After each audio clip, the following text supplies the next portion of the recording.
You, John Fitzgerald Kennedy, do solemnly swear. I, John Fitzgerald Kennedy, do solemnly swear.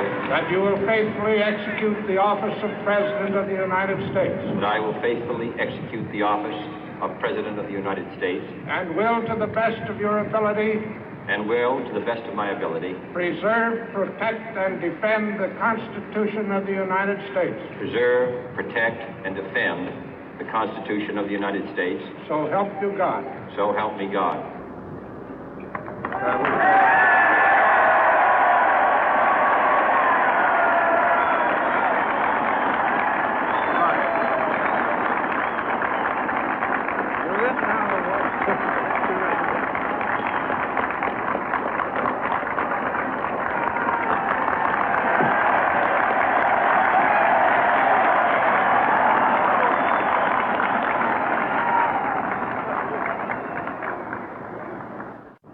Vice President Johnson, Mr. Speaker, Mr. Chief Justice, President Eisenhower, Vice President Nixon, President Truman, Reverend clergy, fellow citizens. We observe today not a victory of party, but a celebration of freedom, symbolizing an end as well as a beginning, signifying renewal as well as change. For I have sworn before you and Almighty God the same solemn oath our forebears prescribed nearly a century and 3/4 ago. The world is very different now, for man holds in his mortal hands the power to abolish all forms of human poverty and all forms of human life. And yet the same revolutionary beliefs for which our forebears fought are still at issue around the globe. The belief that the rights of man come not from the generosity of the state, but from the hand of God. We dare not forget today that we are the heirs of that first revolution. Let the word go forth from this time and place to friend and foe alike that the torch has been passed to a new generation of Americans born in this century, tempered by war, disciplined by a hard and bitter peace, proud of our ancient heritage, and unwilling to witness or permit the slow undoing of those human rights to which this nation has always been committed and to which we are committed today at home and around the world.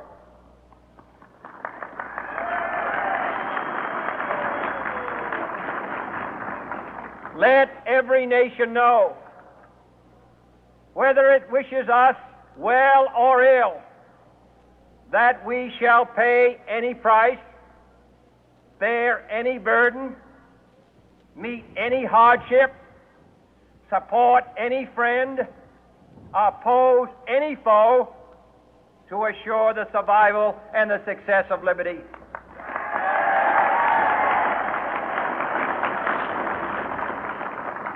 This much we pledge and more. To those old allies whose cultural and spiritual origins we share, we pledge the loyalty of faithful friends. United, there is little we cannot do in a host of cooperative ventures.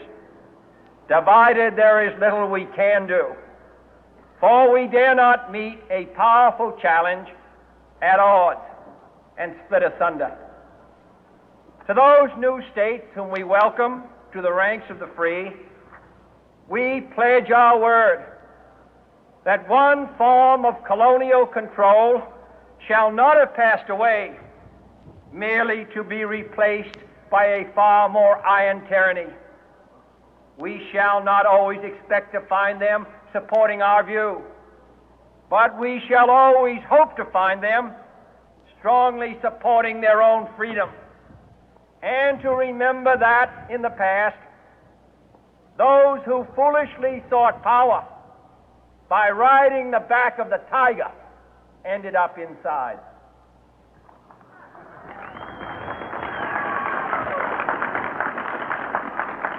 To those people in the huts and villages of half the globe struggling to break the bonds of mass misery, we pledge our best efforts to help them help themselves for whatever period is required, not because the communists may be doing it, not because we seek their votes, but because it is right.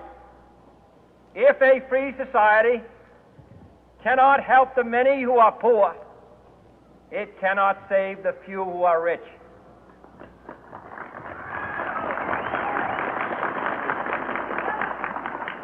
To our sister republics south of our border, we offer a special pledge to convert our good words into good deeds, in a new alliance for progress, to assist free men and free governments in casting off the chains of poverty.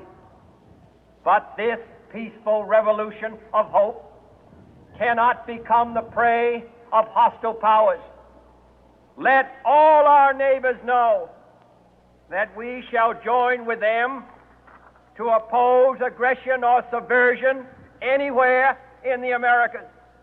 And let every other power know that this hemisphere intends to remain the master of its own house.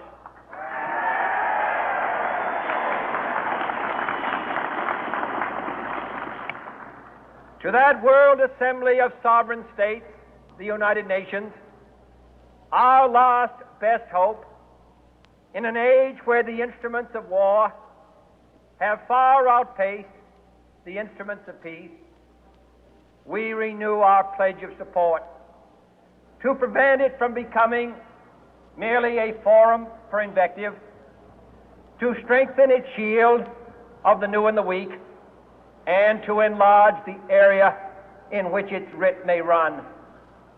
Finally, to those nations who would make themselves our adversary, we offer not a pledge, but a request that both sides begin anew the quest for peace.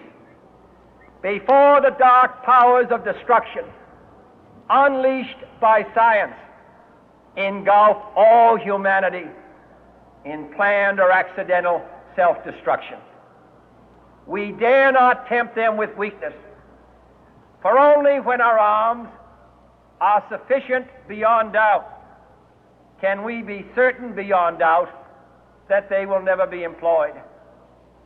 But neither can two great and powerful groups of nations take comfort from our present course, both sides overburdened by the cost of modern weapons, both rightly alarmed by the steady spread of the deadly atom, yet both racing to alter that uncertain balance of terror that stays the hand of mankind's final war.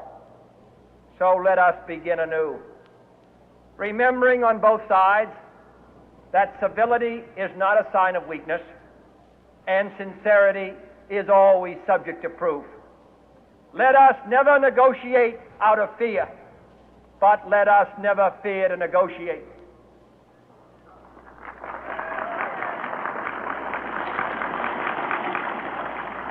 Let both sides explore what problems unite us, instead of belaboring those problems which divide us.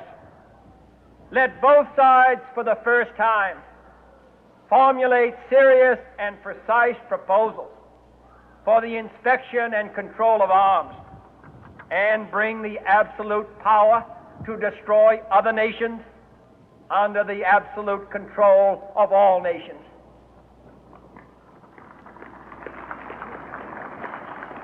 Let both sides seek to invoke the wonders of science instead of its terrors.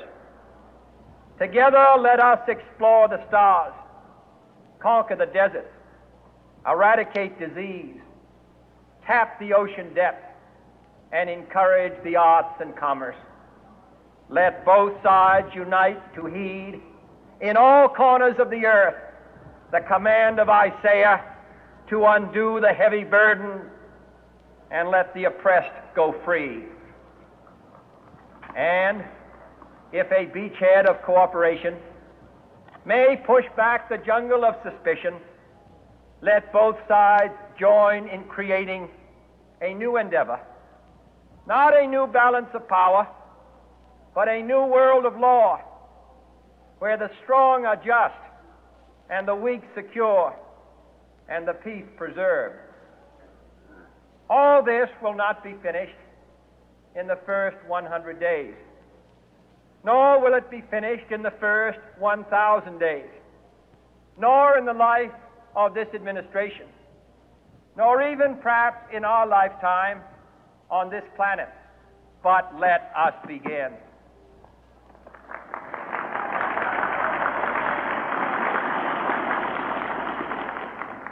In your hands, my fellow citizens, more than mine, will rest the final success or failure of our course. Since this country was founded, each generation of Americans has been summoned to give testimony to its national loyalty. The graves of young Americans who answered the call to service surround the globe. Now the trumpet summons us again, not as a call to bear arms, though arms we need, not as a call to battle, though in battle we are, but a call to bear the burden of a long twilight struggle, year in and year out, rejoicing in hope, patient in tribulation, a struggle against the common enemies of man, tyranny, poverty, disease, and war itself. Can we forge against these enemies a grand and global alliance, north and south, east and west, that can assure a more fruitful life for all mankind? Will you join in that historic effort?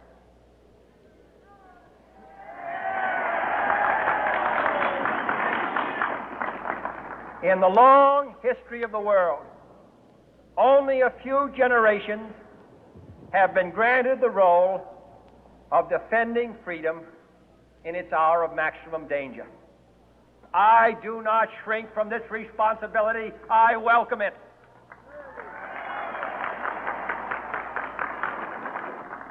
I do not believe that any of us would exchange places with any other people or any other generation.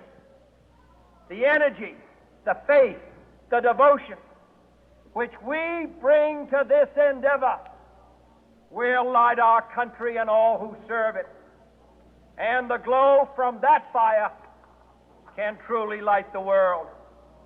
And so, my fellow Americans, ask not what your country can do for you. Ask what you can do for your country.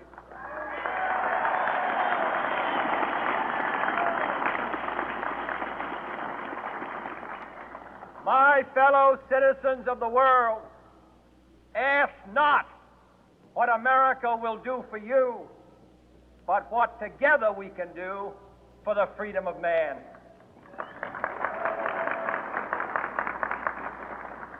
Finally, whether you are citizens of America or citizens of the world, ask of us here the same high standards of strength and sacrifice which we ask of you. With a good conscience, our only sure reward, with history the final judge of our deeds, let us go forth to lead the land we love, asking His blessing and His help, but knowing that here on earth God's work must truly be our own.